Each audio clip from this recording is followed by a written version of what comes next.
नागपूर जिल्ह्यातील नवीन Kamthi police station हद्दीतील जयभीम चौक येथे आज सकाळी 8:30च्या सुमारास अनियंत्रित खासगी ट्रॅव्हल्स क्रमांक MH14 CW 3333 गाडीच्या चाकाखाली येऊन एका तरुणाचा मृत्यू झाल्याची खळबळजनक घटना घडली।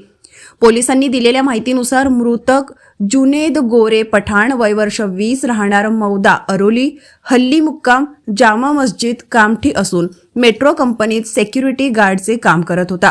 रात्रपाळीत ड्युटी आटपून घरी परत येत असताना नवीन कामठी पोलीस स्टेशन हद्दीतील नागपूर कळमना मार्गावर जयभीम चौक येथे अनियंत्रित ट्रॅव्हल्स नागपूरवरून जबलपूरकडे जात असताना मृतक जुनेद मागून मोटारसायकलला ट्रॅव्हल्सने धडक दिल्याने ट्रॅव्हल्सच्या समोरच्या चाकाखाली येऊन त्याचा जागीच मृत्यू झाला।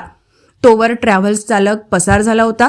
त्वरित घटनास्थळी पोलीस दाखल झाले तर मृतक जुनेद याच्या पार्थिवाला कामठी येथील उपजिल्हा ग्रामीण रुग्णालय येथे पाठवण्यात आले।